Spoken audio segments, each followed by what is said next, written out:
I still rejoice in the wonderful spirit we Je me felt. réjouis encore du merveilleux esprit que nous avons ressenti ce matin en chantant ensemble « Vivons ce bonheur que Jésus nous présente. Nous n'errerons plus sur terre en étrangers. La bonne nouvelle en tout pays s'implante. » Ces paroles de William Phelps sont assez contraires à la tendance du monde de se concentrer sur les mauvaises nouvelles. Il est vrai que nous vivons à une époque annoncée dans les Écritures comme un jour de guerre, de bruit de guerre et de tremblements de terre en divers lieux, où toute la terre sera en tumulte et le cœur des hommes leur manquera. Mais quel effet cela a-t-il sur nous, membres de l'Église de Jésus-Christ des Saints des derniers jours? Vivons-nous dans l'appréhension, la peur et l'inquiétude? N'avons-nous, au milieu de toutes ces difficultés, aucune raison de nous réjouir? Nous avons tous des expériences différentes dans la vie. Certaines sont faites de joie, d'autres de chagrin et d'incertitude. Je me souviens d'une époque, quand j'étais enfant, où la situation de notre famille ne semblait pas très bonne. C'était pendant l'hiver 1944, l'un des plus froids de la Deuxième Guerre mondiale. Le front approchait de notre ville et ma mère a dû nous emmener, ses 4 enfants, abandonnant tous nos biens pour nous joindre aux millions de réfugiés qui fuyaient cherchant désespérément un endroit où survivre. Mon père était toujours dans l'armée, mais ma mère et lui avaient convenu que, s'ils étaient séparés pendant la guerre, ils essaieraient de se retrouver dans la ville où habitaient mes grands-parents. Ils pensaient que c'était l'endroit où ils avaient le plus de chances de trouver abri et sécurité. Avec les raids de bombardiers pendant la nuit et les attaques aériennes pendant la journée, il nous a fallu de nombreux jours pour rejoindre mes grands-parents. J'ai le souvenir de jours sombres et froids. Mon père nous est revenu sans blessure, mais notre avenir semblait extrêmement sombre. Nous vivions dans les ruines de l'Allemagne d'après-guerre, avec le sentiment écrasant d'avoir un avenir sans espoir et sombre. Au milieu de ce désespoir, ma famille a connu l'Église de Jésus-Christ des Saints des derniers jours et le message guérisseur de l'Évangile rétabli de Jésus-Christ. Ce message a tout changé. Il nous a élevés au-dessus de notre misère quotidienne. La vie était toujours très difficile et la situation toujours horrible, mais l'Évangile a apporté de la lumière, de l'espérance et de la joie dans notre vie. Les vérités simples de l'Évangile ont réchauffé notre cœur et éclairé notre esprit. Elles nous ont aidés à nous regarder et à regarder le monde autour de nous avec des yeux différents et d'un point de vue plus élevé. Mes chers frères et sœurs, l'Évangile rétabli de Jésus-Christ et notre appartenance à son Église ne sont-ils pas de grandes raisons de nous réjouir? Où que vous viviez sur la terre, et quelle que soit votre situation dans la vie, je vous témoigne que l'Évangile de Jésus-Christ a le pouvoir divin de vous élever haut au-dessus de ce qui peut parfois paraître un fardeau ou une faiblesse insupportable. Le Seigneur connaît votre situation et vos difficultés. Il a dit à Paul et à nous tous, « Ma grâce te suffit ». Et comme Paul, nous pouvons répondre, « Car ma puissance s'accomplit dans la faiblesse. Je me glorifierai donc bien plus volontiers de mes faiblesses, afin que la puissance du Christ repose sur moi. » En tant que membres de l'Église de Jésus-Christ, nous pouvons prétendre aux bénédictions promises dans les alliances et les ordonnances que nous avons faites et reçues quand nous avons accepté l'Évangile de Jésus-Christ.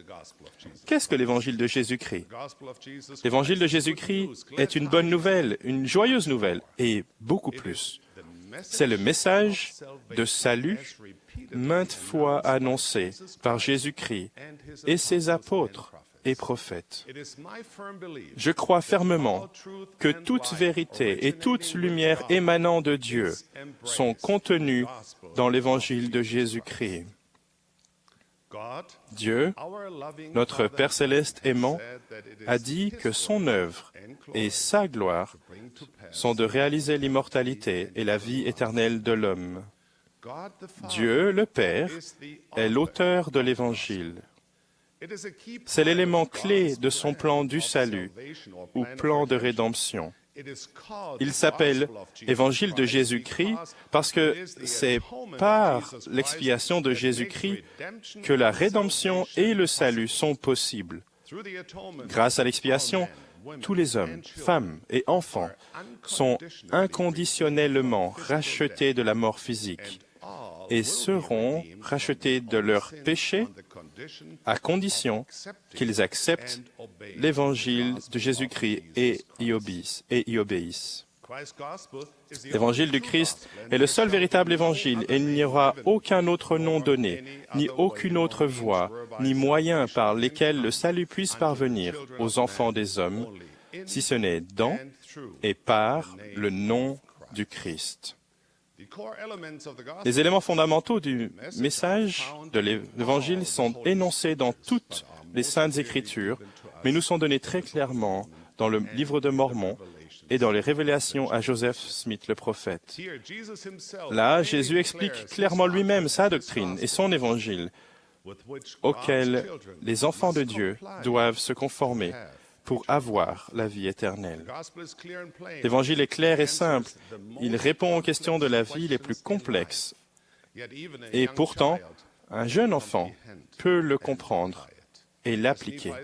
Comme Néphi a dit, « Mon âme fait ses délices de la clarté, car c'est de cette manière que le Seigneur Dieu agit parmi les enfants des hommes.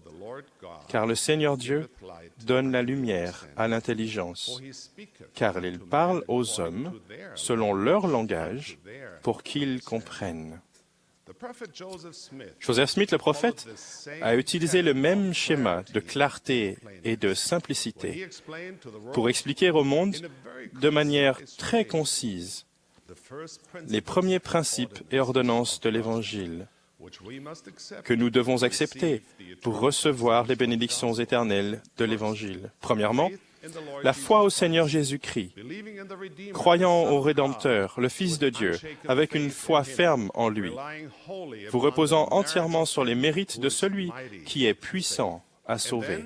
Puis, marchant résolument, avec constance dans le Christ, vous faisant un festin de la parole du Christ. Deuxièmement, le repentir, qui comprend un changement d'esprit, offrant en sacrifice un cœur brisé et un esprit contrit, abandonnant le péché et devenant doux et humble comme un petit enfant.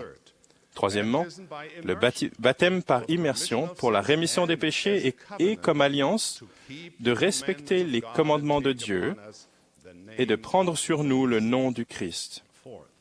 Quatrièmement, l'imposition des mains pour le don du Saint-Esprit, aussi connu sous le nom de baptême de feu, qui nous sanctifie et fait de nous de nouvelles créatures nées de Dieu.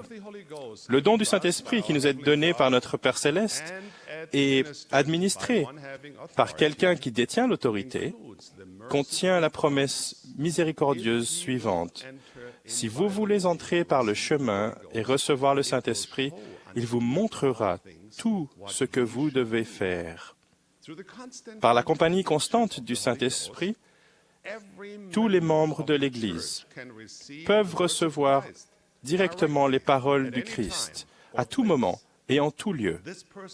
Ce guide divin personnel nous aide à rester vaillants dans le témoignage de Jésus-Christ et à endurer jusqu'à la fin de nos jours.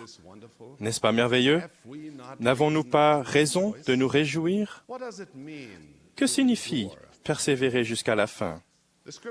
Les Écritures nous enseignent qu'une fois que nous avons reçu les ordonnances du baptême et de la confirmation, notre tâche est alors de persévérer jusqu'à la fin. Quand j'étais enfant, persévérer jusqu'à la fin signifiait principalement pour moi que je devais faire davantage d'efforts pour rester éveillé jusqu'à la fin de nos réunions de l'Église. Ensuite, quand j'étais adolescent, ma compréhension de cette expression des Écritures n'a pas beaucoup progressé.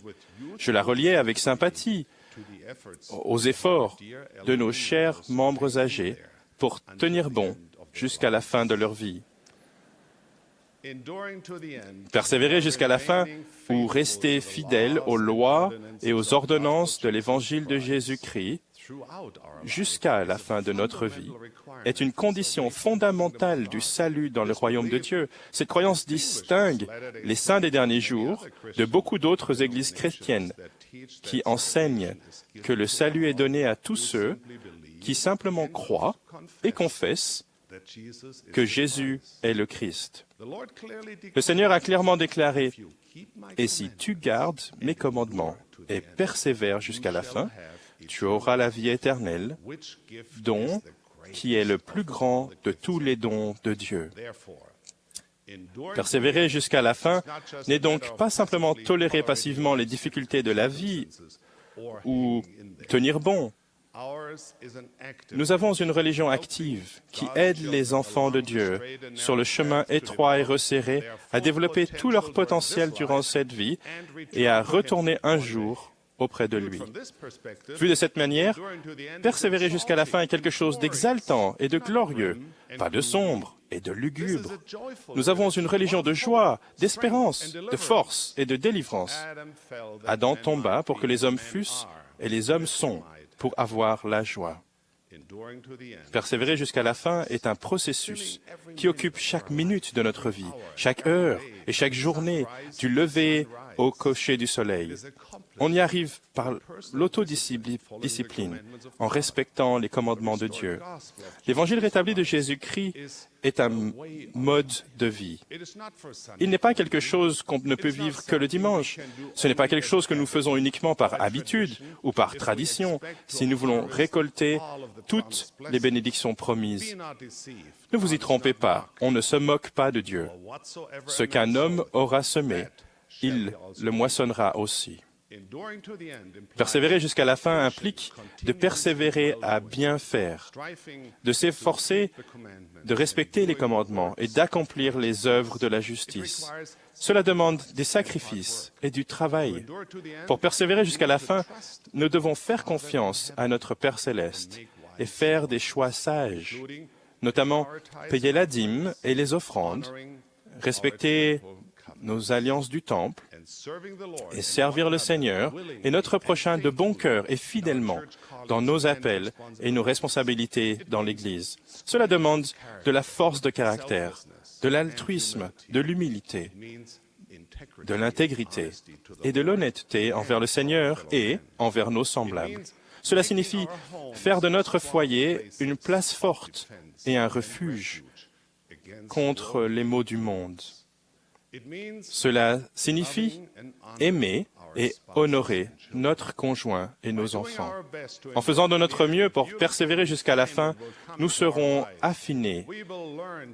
Nous apprendrons à faire du bien à ceux qui nous haïssent et à prier pour ceux qui nous maltraitent. En persévérant jusqu'à la fin, nous recevons des bénédictions réelles et importantes dans cette vie, et nous aurons des bénédictions qui dépassent notre compréhension dans la vie à venir. Jésus-Christ veut que vous réussissiez. Mes chers frères et sœurs, il y a des jours et des nuits où vous vous sentirez écrasés, où vous aurez le cœur lourd, et vous n'arriverez plus à relever la tête. Alors, rappelez-vous que Jésus-Christ, le Rédempteur, est le chef de son Église. C'est son évangile. Il veut que vous réussissiez. C'est pour cela qu'il a donné sa vie. Il est le Fils du Dieu vivant. Il a promis, « Venez à moi, vous tous qui êtes fatigués et chargés, et je vous donnerai du repos. Quand les montagnes s'éloigneraient, quand les collines chancelleraient, mon amour ne s'éloignera point de toi. J'aurai compassion de toi, dit ton Rédempteur, le Seigneur. » Mes chers amis, le Sauveur guérit les cœurs blessés, brisés, et il pense vos blessures.